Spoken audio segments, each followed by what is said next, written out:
Hello મિત્રો, કેમ છો? આજે આપણે બંધારણના નવા પ્રશ્નની ચર્ચા કરીશું. આજનો આપણો નવો પ્રશ્ન છે, કટોકટી એટલે શું? કટોકટીની જાહેરાત ક્યારે થાય અને કટોકટીની અસર સમજાવો અથવા કટોકટીની અસર શું થાય? ઓકે, આ સવાલ 2021ના પેપરમાં, 2023ના એટીકેટીના પેપરમાં પૂછાયો છે, એટલે ખૂબ જ મહત્ત્વનો પ્રશ્ન રહેલો છે. આ ક્વેશ્ચન પૂછાય એટલે સૌથી પહેલાં તમે શું સમજાવશો? ઇન્ટ્રોડક્શન તમારે 5 થી 7 લીટીમાં સમજાવવાનું છે. ત્યાર પછી આપણે કટોકટીનો અર્થ સમજાવશું. કટોકટીના 3 પ્રકાર છે. કટોકટી ભારતના બંધારણની અંદર, તો તે 3 પ્રકાર આપણે સમજાવવાના છે.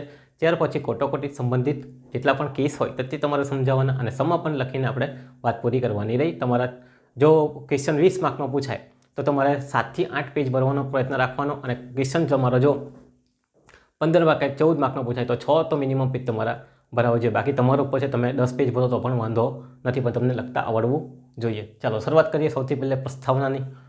કટોકટી અંગેની જોગવાઈ ભારતના બંધારણના ભાગ નંબર 18માં આપવામાં આવેલી છે, જેને રિલેટેડ અનુચ્છેદ છે 352થી લઈને 360, જેની અંદર રાષ્ટ્રીય કટોકટી, નાણાકીય કટોકટી અને બંધારણીય કટોકટીની વાત કરવામાં આવેલી છે. એ ક્યારે લાગુ પડે, એની અસર શું થાય, એ બધી જ વાત આ અનુચ્છેદની અંદર કરવામાં આવેલી છે.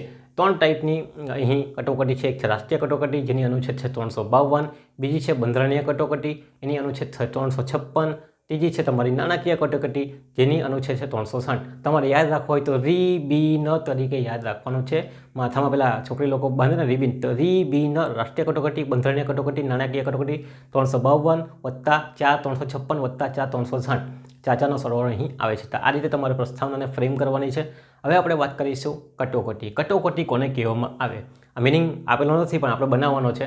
ચાલો, ભારતની અંદર અચાનક એવી પરિસ્થિતિ ઉદ્ભવી જાય જેના કારણે ભારત દેશની અખંડિતતા, પ્રભુતા, બરાબર, સ્વાધીનતાને નુકસાન થાય અથવા તો ખતરો ઊભો થાય. એવી પરિસ્થિતિ કઈ? દાખલા તરીકે પાકિસ્તાનનું ભારત પર આક્રમણ, અમેરિકાનું ભારત પર આક્રમણ, બરાબર, ભારત દેશની અંદર સૈનિક બળવો થવો અથવા 2 રાજ્યો વચ્ચે લડાઈ થઈ જાય. આવી પરિસ્થિતિને આપણે શું કહી શકીએ? તો કટોકટી તરીકે ઓળખાવી શકીએ. તો ભારતની અખંડિતતા, એકતા છે, સ્વાધીનતાને નુકસાન થવાનો ખતરો રહેલો હોય તેવી કોઈ અસામાન્ય પરિસ્થિતિને આપણે શું કહીશું? કટોકટી તરીકે ઓળખાવી શકશું. દાખલા તરીકે કોઈ યુદ્ધ થવું ભારત દેશની અંદર, અથવા તો કોઈ ભારતનું બીજા દેશ સાથે યુદ્ધ થવું, આને કહેવામાં આવશે કટોકટી. હવે આવા સંજોગોમાં શું થાય? તો આવા સંજોગોમાં રાજ્ય સરકારની જેટલા પણ પાવર રહેલા છે, એટલે કે આપણા મુખ્યમંત્રી 28 જેટલા રાજ્ય છે, એના જેટલા પણ પાવર છે એ બધા ક્યાં જતા રહે? કેન્દ્ર સરકારના હાથમાં જતા રહે. એટલે કે નરેન્દ્ર સાહેબ મોદીના હાથમાં જતા રહે. એ જ બધી પછી ડિસિઝન મેકિંગ લેશે, એટલે કે ડિસિઝન લેશે કે કોણે શું કરવાનું. ઓકે, ચાલો, તો આ જે છે કટોકટીની વ્યાખ્યા.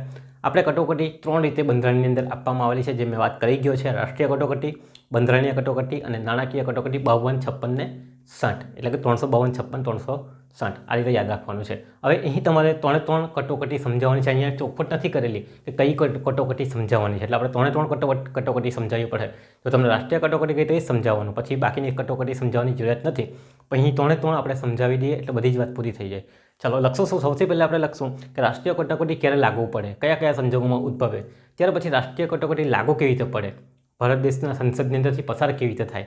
ઓકે, તેની વાત કરવાની. અને ત્રીજા સ્ટેપ પર આપણે વાત કરશું કે એની અસર શું થાય. રાષ્ટ્રીય કટોકટી લાગુ પડે તેની અસર લોકો પર કેવી રીતે પડવાની, તેની આપણે વાત કરીએ. તો 3 સ્ટેપમાં વાત કરશું. રાષ્ટ્રીય કટોકટી ક્યારે લાગુ પડે, એની પ્રક્રિયા શું છે અને એની અસર શું છે.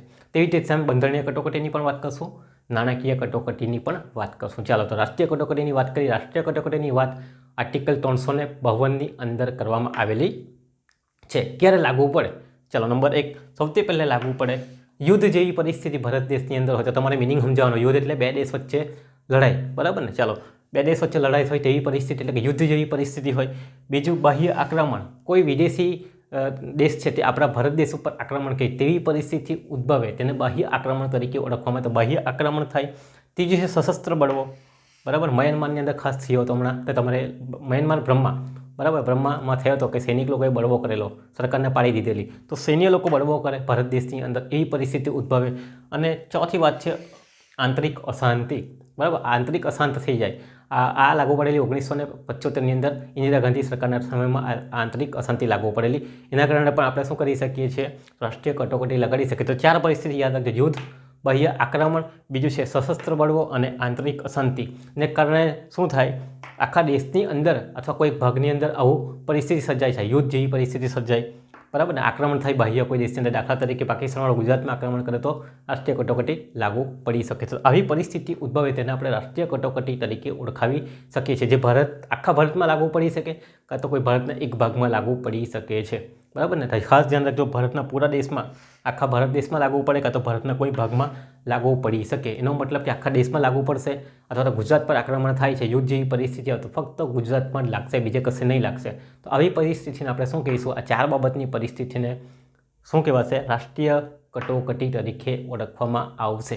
Okay, clear? ચાલો ધ્યાનમાં રાખજો, આ પૂરેપૂરા ભારતમાં લાગશે કાં તો પછી ભારતના કોઈ એક ભાગમાં, જિલ્લામાં બી લાગી શકે કાં તો પછી પૂરેપૂરા રાજ્યમાં બી લાગુ પડી શકે છે. બીજી વાત અહીંયા યાદ રાખવાની છે કે જે આ સશસ્ત્ર બળવો અને આંતરિક અશાંતિ છે, જે આપણે ક્યાંથી લાવેલા છે? તો 1978ની અંદર 44માં બંધારણીય સુધારાથી ઉમેરવામાં આવેલી હતી. આ વર્ડિંગ પહેલે ન હતા, બરાબર ને, આ 2 જ હતા. યુદ્ધ અને બાહ્ય આક્રમણ થાય તો રાષ્ટ્રીય કટોકટી લાગે, બાકી આ 2 વર્ડિંગ હતા નહીં. એ ક્યારથી એડ કરવામાં આવેલા છે? 1978માં એડ કરવામાં આવેલા છે. કયો સુધારો? તો 44મો બંધારણીય સુધારો. એના આગળ આપણે 42મો મિની કોન્સ્ટિટ્યુશનનો સુધારો કરેલો હતો. આ ધ્યાનમાં રાખજો, આ તમારે અહીંયા એડ કરવાનું છે. ચાલો, વાત થઈ ગઈ. હવે આપણે શાની વાત કરવાની છે? આવી કન્ડિશનમાં રાષ્ટ્રીય કટોકટી લાગુ પડે, આવી કઈ પરિસ્થિતિ આવે તો. ચાલો, હવે લાગુ પાડવાની કન્ડિશન શું છે, પ્રક્રિયા શું છે? રાષ્ટ્રીય કટોકટી લાગુ પાડવાની પ્રક્રિયા. સૌથી પહેલે જાહેર થયાના પ્રસ્તાવ જાહેર થાય, રાષ્ટ્રીય કટોકટી જાહેર થાય, રાષ્ટ્રપતિ જાહેર કરે છે. ચાલો, 1 મહિનાની અંદર બંને ગૃહમાંથી આપણે શું લેવું પડશે? પ્રસ્તાવનાને પાસ કરવો પડશે. આ જે કટોકટીની જે પ્રસ્તાવ છે એ આપણે પાસ કરવો પડશે. રાષ્ટ્રપતિ જાહેર તો કરી જ દે છે કટોકટી, પણ 1 મહિનાની અંદર બંને ગૃહમાંથી પસાર થવું જોઈએ 30 દિવસની અંદર. આ મહિનો યાદ રાખો કે 30 દિવસ યાદ રાખો? આપણે મહિનો યાદ રાખીશું. મહિનાની અંદર બંને ગૃહ એટલે કયા?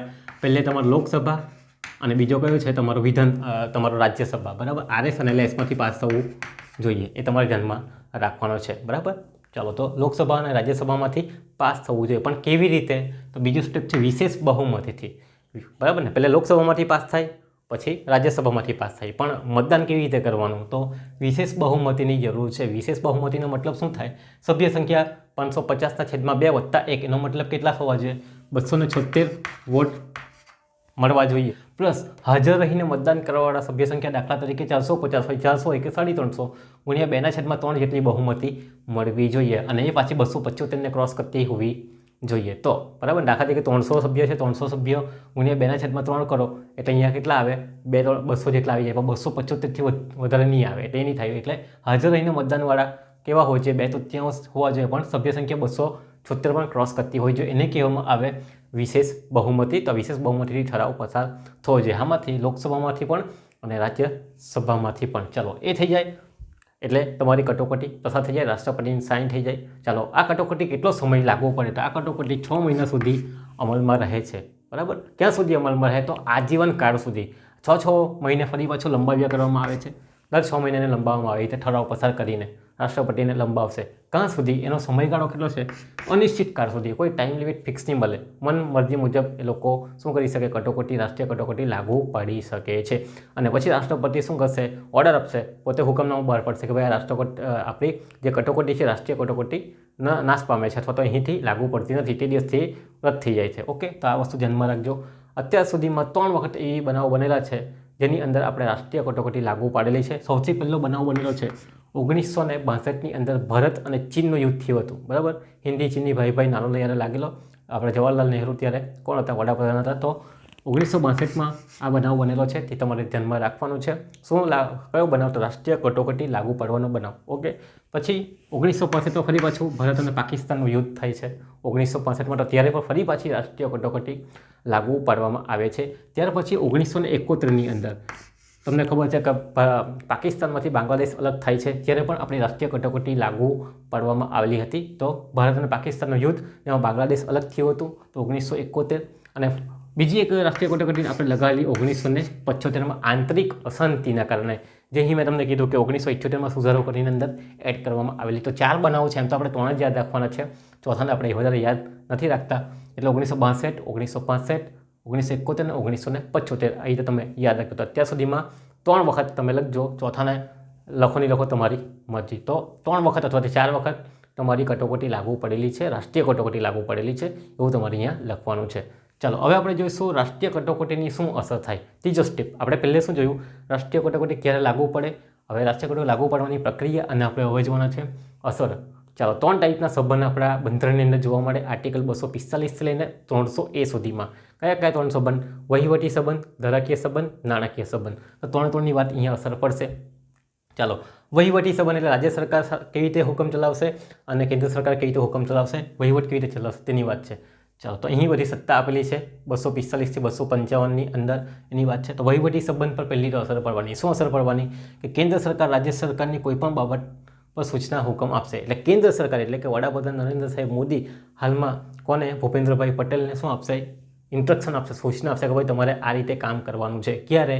રાષ્ટ્રીય કટોકટી યુદ્ધ કે એવું કંઈ થાય તો, બાકી નહીં. બરાબર? તો કેન્દ્ર સરકાર રાજ્ય સરકારને શું આપશે? હુકમ કે સૂચના કે બધું આપશે કે ભાઈ તમારે આ રીતે કામ કરવાનું છે. બરાબર? ચાલો, તો પહેલી બાબત તો આ અસર પડવાની. વહીવટી સંબંધ ઉપર અસર થાય, કોણ સૂચના આપશે? બરાબર, કોણ આપશે? તો કેન્દ્ર સરકાર આપશે. બીજું છે વહીવટી નિયંત્રણ કોના દ્વારા કરવામાં આવે? બધું જ નિયંત્રણ કોના દ્વારા કરવામાં આવશે? કેન્દ્ર સરકાર દ્વારા. દાખલા તરીકે જે અહીંયા કલેક્ટર છે તે કોનું માને? નરેન્દ્ર સાહેબ મોદીનું માનશે. એટલે કે રાષ્ટ્રપતિ જે હુકમ કરશે તેનું માનશે. તો રાષ્ટ્રપતિ રાજ્યપાલને કહેશે, રાજ્યપાલ પછી કલેક્ટરને કહેશે. બરાબર, કે આ રીતે કામ કરવાનું છે. બરાબર, અહીંયાથી ભૂપેન્દ્રભાઈ પટેલ કંઈ કહે ગુજરાતના મુખ્યમંત્રી તો ચાલશે નહીં. તો આવી બધી કન્ડિશન થઈ જાય. ઓકે, તો ધ્યાનમાં રાખજો. વહીવટી સંબંધ પર અસર પડે. કઈ અસર પડે? સૂચના હુકમ કોણ આપે? કેન્દ્ર સરકાર આપે. રાજ્ય સરકારને તે મુજબ કામ કરવાનું હોય. અને બધા જ વહીવટી નિયંત્રણ, બધો જ કંટ્રોલ કોની હાથમાં જતું રહે? બધું કેન્દ્ર સરકારની હાથમાં જતું રહે. Administrative level. બરાબર, એ તમારે ધ્યાનમાં રાખવાનું. ચાલો, હવે આવે છે ધારાકીય સંબંધ. ધારાકીય સંબંધનો મતલબ કાયદો બનાવવાની સત્તા. તો આપણે અહીંયા પરિશિષ્ટ નંબર 7 છે, જેની અંદર 3 પ્રકારની યાદી છે: રાજ્ય યાદી, કેન્દ્ર યાદી અને સંમતિ યાદી. એટલે કે સંમતિ યાદી 3 બંને કાયદો બનાવી શકે. કેન્દ્ર સરકાર કેન્દ્ર પર કાયદો બનાવે, રાજ્ય સરકાર રાજ્યની યાદી પર કાયદો બનાવે અને સંમતિ યાદી પર બંનેને કાયદો બનાવવાની સત્તા છે. અહીંયા કટોકટી લાગુ પડી જાય તો શું થાય? તો કટોકટી લાગુ પડી જાય તો શું થાય? સંસદને કાયદો બનાવવાની સત્તા મળે. સંસદ એનો મતલબ કે લોકસભા અને રાજ્યસભાને રાષ્ટ્રપતિ, એને સંસદ કહેવાય. તો કાયદો કોણ બનાવશે? હવે રાજ્ય સરકાર માટે પણ કોણ કાયદો બનાવે? કેન્દ્ર સરકાર બનાવે. એટલે નરેન્દ્ર સાહેબ મોદી કાયદો બનાવશે ગુજરાતમાં કોણે શું કરવાનું, કઈ રીતે શું કરવાનું તે. ઓકે, તો કાયદો બનાવવાની સત્તા કોની હાથમાં જતી રહી? સંઘના હાથમાં જતી રહી. સંસદ કાયદો બનાવશે. રાજ્યની કાયદો બનાવવાની શક્તિ કેવી થઈ જાય? સમાપ્ત થઈ જાય. હવે રાજ્ય સરકાર કાયદો બનાવી શકતી નથી પોતાના માટે. કોણ બનાવશે? કેન્દ્ર સરકારવાળા બનાવશે. આ વસ્તુ તમારે ધ્યાનમાં રાખવાનું. ત્યાર પછી રાષ્ટ્રપતિ રાજ્ય યાદીમાંથી શું કરશે? વટહુકમ જાહેર કરી શકે અને વટહુકમ 6 મહિના માટે જાહેરાત કરી શકે છે.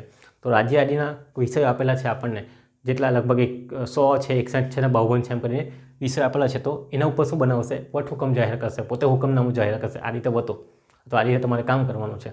અથવા તો કાયદો બનાવશે આ રીતે, કે આ રીતે તમારે કાયદો લાગુ પાડવાનો છે. તો આ વસ્તુ થશે. તો રાષ્ટ્રપતિ રાજ્ય સરકારમાંથી વટહુકમ જાહેર કરી શકે છે. ઓકે, તો આ વસ્તુ 3 બાબત અસર પડવાની. કોણ અસર પડશે? તો પહેલી અસર છે કેન્દ્ર સરકાર પાસે બધી શક્તિ જતી રહી કાયદો બનાવવાની. બરાબર, રાજ્ય સરકાર કોઈ કાયદો બનાવી શકતી નથી.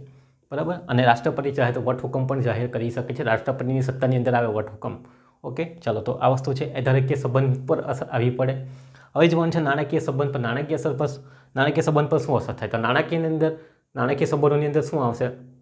તો કેન્દ્ર સરકાર કેટલા પૈસા લેશે અને રાજ્ય સરકાર કેટલા પૈસા લે, એ બધી વિગતોની વાત આવેલી છે. જીએસટીની વાત કરવામાં આવેલી છે નાણાકીય સંબંધોની અંદર. હવે અહીંયા શું થાય? તો હવે કટોકટી લાગુ પડીએ તો નાણાકીય સહાયમાં શું કરી શકે? વધારો ઘટાડો. કેન્દ્ર સરકારમાંથી જે ફંડ આવે છે, જે ગ્રાન્ટ આવે છે, તેમાં ઘટાડો કરી શકે, વધારો કરી શકે, કંઈ પણ કરી શકે. બરાબર, તો અહીં તો ઘટાડો જ થવાનો છે. બરાબર ને, વધે તો નહીં કોઈ બી દિવસ. ચાલો, બીજું છે કરની વહેંચણીમાં સુધારા થાય. કર ઘટાડી દઈ. પહેલે જે કર આપતા હતા 100 રૂપિયા તે 75 કરી નાખે, 100 ના 110 પણ કરી નાખે. તો કરની અંદર વધારણા કરી શકે છે. કોણ કરે?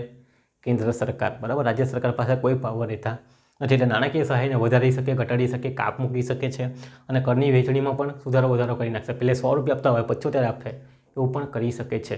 બરાબર, તો આ 3 બાબત જે છે તે વહીવટી સંબંધ, ધારાકીય સંબંધ, નાણાકીય સંબંધ પર આવી ઇફેક્ટ થાય. ચોથી ઇફેક્ટ કઈ થાય? તો વિધાનસભાનો કાર્યકાળ પણ ઘટી જાય. જો આખા ભારતમાં નહીં પણ કોઈ રાજ્યની અંદર લાગુ પડેલી હોય ને, તો વિધાનસભાનો કાર્યકાળ 6 મહિના પછી લંબાવવા પડે. એ આપણે જોઈએ બંધારણીય કટોકટીમાં. ચાલો, હવે મૂળભૂત અધિકાર ઉપર અસર. મૂળભૂત અધિકાર પણ તમારા શું થઈ જાય? ઘટી જાય અથવા તો મોકૂફ રાખવામાં આવે. તો આર્ટિકલ 19 એ કયો છે? તમારો વાણી અભિવ્યક્તિનો, બોલવાનો અધિકાર, વાણી અભિવ્યક્તિ રજૂઆત કરવાનો અધિકાર, એ સમાપ્ત થઈ જાય છે. અહીં પણ કઈ કન્ડિશનમાં? અહીં 2 કન્ડિશન તમારે યાદ રાખવાની છે. એક તો યુદ્ધ અને બાહ્ય આક્રમણ થાય, પાકિસ્તાનવાળા એટેક કરે, ચીનવાળા એટેક કરે, તેવી કન્ડિશનની અંદર આર્ટિકલ 19 શું થઈ જાય? મોકૂફ થઈ જાય. એટલે કે વાણી અભિવ્યક્તિની સ્વતંત્રતા કેવી થઈ જાય? રદ થઈ જાય. તમે બોલી શકતા નથી. આ યુદ્ધ ઉપર કોઈ પ્રતિભાવ આપી શકતા નથી એવી કન્ડિશન આવી જાય, બરાબર ને. તો પેપરની અંદર બધી જાહેરાતો આવશે, આ બધી જાહેરાતો આવશે તે બધી સ્ટોપ થવા લાગશે, બરાબર. તો વાણી અભિવ્યક્તિની સ્વતંત્રતા, બોલવાનો અધિકાર તમારો કેવો થઈ જાય, મોકૂફ થઈ જાય છે. ચાલો, અને બીજી કન્ડિશનમાં શું છે, સશસ્ત્ર બળવો થાય તો મોકૂફ થતો નથી. સશસ્ત્ર બળવો થાય તો આર્ટિકલ 19નો અધિકાર રહે છે, બરાબર. દેશની અંદર સૈનિકનો બળવો થઈ જાય તો બોલવાનો અધિકાર તો રહી ને, બરાબર, એકદમ જપ્ત નથી થતો. અહીં બે વસ્તુ યાદ રાખજો, બરાબર. યુદ્ધ અને બાહ્ય આક્રમણમાં આર્ટિકલ 19 મોકૂફ થઈ જાય, વાણી અભિવ્યક્તિનો અધિકાર જતો રહી છે, જ્યારે સશસ્ત્ર બળવાના સંજોગોમાં મોકૂફ થતો નથી, ધ્યાનમાં રાખજો. ઓકે. બીજું કીધેલું છે કે આર્ટિકલ 20 અને 21ની અંદર જીવન જીવવાનો અધિકાર છે, અને ગુનાની દોષી સિદ્ધિ સામે રક્ષણ એ આર્ટિકલ 20ની અંદર છે, એ સ્થગિત થતો નહીં. તો તમારા પાસે રહે જ જીવન જીવવાનો અધિકાર તો રહેલો જ છે, એ રદ થતો નથી. પણ 19ની વાત તમારે કરવાની છે. મૂળભૂત અધિકાર પર આર્ટિકલ 19 મોકૂફ થઈ જાય છે. કયા સંજોગોમાં થાય ને કયા સંજોગોમાં નહીં થાય એ આપણે અહીંયા સમજાવ્યો છે. ઓકે. ચાલો, તો આ 3-4 બાબતોની અસર થાય. અને મેં તમને કીધું ચોથું, પાંચમું, વિધાનસભાની અંદર લાગુ પડેલી હોય, રાજ્ય સરકારની અંદર લાગુ પડે, રાજ્ય સરકારના કોઈ હિસ્સામાં શું થઈ જાય, તો વિધાનસભાનો જે 5 વર્ષનો ગાળો છે તે 6 મહિના લંબાઈ જાય એવું પણ થઈ શકે છે. સરકાર બીજી 6 મહિનાના સમયમાં આવી જાય. ચાલો, તો એ વસ્તુ અહીંયા તમે લખી શકો, નહીં લખો તો પણ કંઈ વાંધો નથી. તો આ જે હતી તે વાત રાષ્ટ્રીય કટોકટીની અંદર ક્યારે લાગુ પડે, બરાબર, એની પ્રક્રિયા શું છે, સંસદમાંથી પસાર કરવાની. અને બીજી શાની વાત કરીએ, આપણે અસરની વાત કરી. હવે આપણે વાત કરીશું બંધારણીય કટોકટી કોને કહેવામાં આવે, બંધારણીય કટોકટી ક્યાં લાગુ પડે. તો બંધારણીય કટોકટી ક્યારે લાગુ પડે એની આપણે વાત કરીએ. ચાલો, તો રાજ્ય વ્યવસ્થા બંધારણ અનુસાર ચાલતી ન હોય, બંધારણની અંદર આપણને આર્ટિકલ આપેલી છે તે મુજબ આપણી રાજ્ય સરકાર એટલે કે ગુજરાત સરકાર ચાલતી ન હોય તેવી કન્ડિશનની અંદર બંધારણીય કટોકટી લાગે. કટોકટીનો મતલબ મેં તમને કીધું, રાજ્ય સરકારના બધા પાવર કોના હાથમાં જતા રહી, કેન્દ્ર સરકારના હાથમાં જતા રહી. તો પહેલી કન્ડિશન શું છે, રાજ્ય વ્યવસ્થા, રાજ્યની જે સરકાર છે તે બરાબર ચાલતી નહીં હોય, બંધારણના નિયમ અનુસાર ચાલતી ન હોય, પોતાના મન ફાવે તેવા કામ કરતી હોય. ઓકે, તેની વાત છે.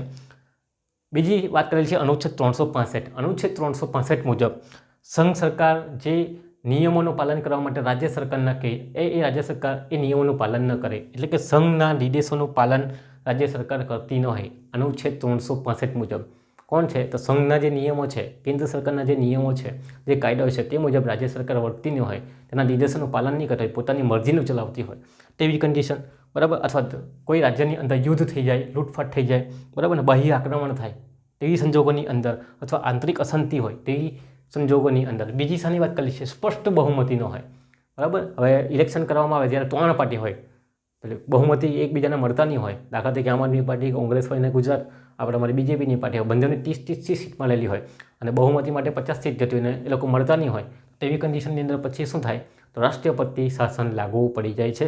ચાલો, તો ધ્યાનમાં રાખજો, રાષ્ટ્રપતિ શાસનનો મતલબ બંધારણીય કટોકટી મુજબ રાષ્ટ્રપતિ શાસન લાગુ પડે છે. તો આટલી કન્ડિશન છે. રાજ્ય બંધારણ વ્યવસ્થા અનુસાર નહીં ચાલતી હોય, સંઘના નિયમોનું પાલન રાજ્ય સરકાર ન કરતી હોય, આર્ટિકલ 365. બીજું છે બાહ્ય આક્રમણ થયું હોય, યુદ્ધની પરિસ્થિતિ હોય, આંતરિક અશાંતિ હોય, અથવા તો સ્પષ્ટ બહુમતી ન હોય, એવા સંજોગોની અંદર બંધારણીય કટોકટી લાગુ પાડવામાં આવે. એનો મતલબ કે રાજ્ય સરકારના બધા પાવર કોણ ભોગવશે, કેન્દ્ર સરકાર, એટલે કે રાષ્ટ્રપતિ શાસન લાગુ પડશે, રાષ્ટ્રપતિ બધા નિર્દેશો આપશે, તે મુજબ આપણું બંધારણ રાજ્ય સરકાર રાજ્ય ચલાવશે. ઓકે, તો ધ્યાનમાં રાખજો.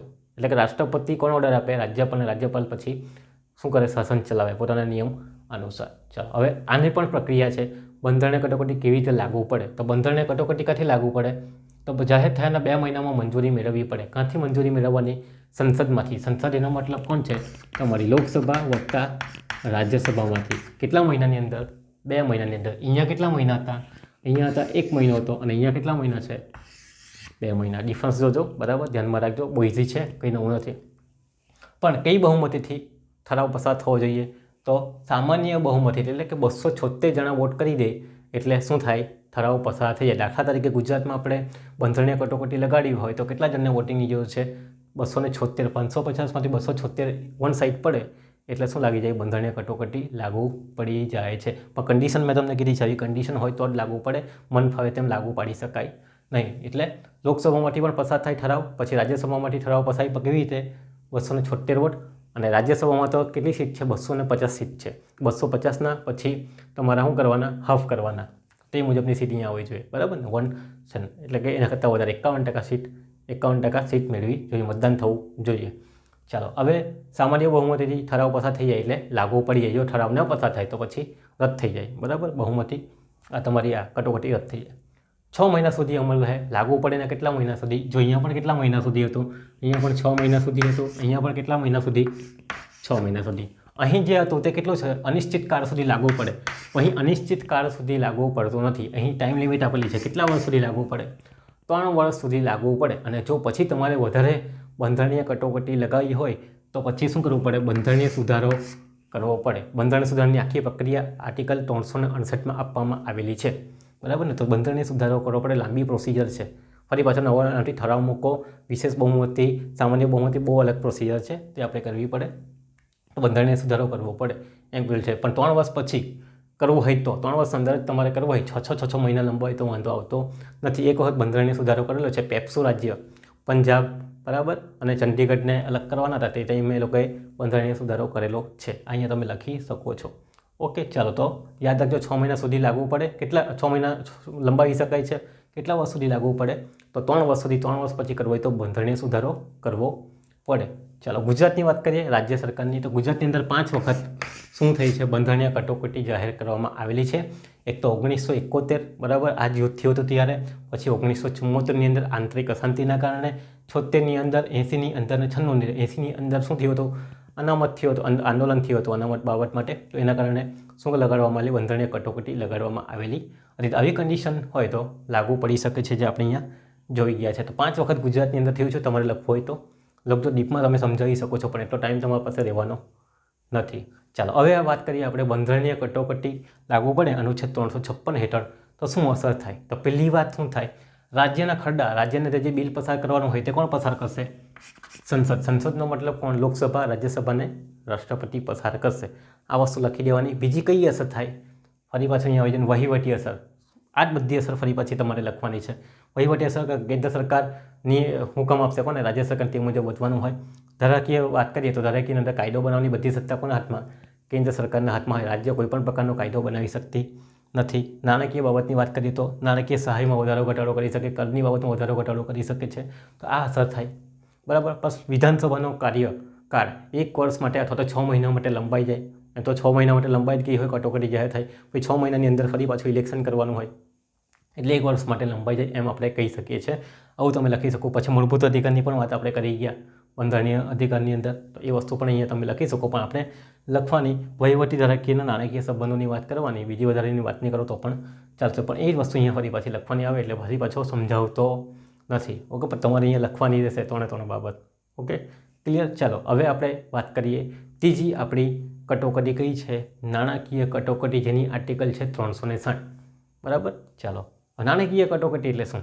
તો ભારતના, પૂરા ભારતની અંદર, કાં તો ભારતના કોઈ એક ભાગની અંદર, બરાબર. અહીંયા જો અહીંયા પૂરા ભારતની બધી વાત નથી કરેલી બંધારણીય જોગવાઈમાં, ફક્ત રાજ્ય સરકાર, રાજ્યની જ વાત કરેલી હોય. અહીં અને અહીં બંનેમાં પૂરા ભારતની વાત છે અને ભારતના કોઈ એક ભાગની વાત છે. તો ભારતમાં કાં તો પૂરા ભારતમાં, કાં તો ભારતના કોઈ એક ભાગની અંદર શું થાય? નાણાકીય સ્થિરતા જોગવાઈ. નાણાકીય સ્થિરતા એટલે કે ફુગાવો, ભાવમાં વધારો ઘટાડો થઈ જતો હોય, પૈસાની વેલ્યુ એકદમ વધી જતી હોય, તેવી કન્ડિશન થાય, અથવા ભાવમાં વધારો થતો હોય, તો તેને ત્યારે આપણે શું કરી શકીએ? નાણાકીય કટોકટી લગાડી શકીએ. ઓકે, ચાલો. ભારતના અંદર અત્યાર સુધીમાં નાણાકીય કટોકટી એક પણ વખત લાગી નથી. એનો મતલબ કે ભારતમાં કોઈ ફુગાવાની પરિસ્થિતિ કે ભાવ સ્થિરતા જળવાયેલી છે, ભાવ એકદમ વધી ઘટી નથી ગયા, બરાબર. એવી કોઈ કન્ડિશન લાગુ નથી થઈ અત્યાર સુધીમાં. એટલે આપણે અહીંયા કોઈ ઉદાહરણ પેશ નથી કરી શકતા કે કેવી રીતે લાગુ પડે નાણાકીય કટોકટી, કારણ કે લાગી નથી આજ સુધી. પણ આપણે એટલું કહી શકીએ કે ભારતમાં કાં તો ભારતના કોઈ એક ભાગની અંદર નાણાકીય સ્થિરતા જોખમાય, બરાબર, નાણાંમાં વધારો ઘટાડો થઈ તેવી કોઈ કન્ડિશન ઊભી થાય તો નાણાકીય કટોકટી લગાડવામાં આવે છે. ચાલો એની પ્રક્રિયાની વાત કરીએ. એની પ્રક્રિયા માટે શું થાય? સેમ એઝ કોણ જાહેર કરે? રાષ્ટ્રપતિ જાહેરાત આપે, બરાબર. જાહેર કરે. શું જાહેર કરે? તો નાણાકીય કટોકટી 2 મહિનાની અંદર શું થવું જોઈએ? મંજૂરી મળવી જોઈએ. કોની મંજૂરી? તો લોકસભા વત્તા રાજ્યસભા. કઈ બહુમતીની વાત છે? તો વિશિષ્ટ સામાન્ય બહુમતીની વાત છે. ચાલો, અહીં પણ સામાન્ય હતી અને અહીં પણ સામાન્ય છે. ફક્ત અહીં રાષ્ટ્રીય કટોકટી માટે જ શું કીધેલું છે? વિશેષ બહુમતી. અહીંયા પણ સામાન્ય બહુમતી. એનો મતલબ કેટલા વોટ જોઈએ? 51% વોટ જોઈએ, એટલું મતદાન થવું જોઈએ. શામાંથી? લોકસભામાંથી પણ અને રાજ્યસભામાંથી પણ. પછી રાષ્ટ્રપતિની સાઇન થાય એટલે શું થઈ જાય? નાણાકીય કટોકટી લાગુ પડી જાય. યાદ રાખજો, 2 મહિનાની મંજૂરી, 2 મહિનામાં મંજૂરી મળી જોઈએ. 60 દિવસ અહીંયા પણ છે અને સામાન્ય બહુમતી છે, આટલું તો આવડવું જોઈએ.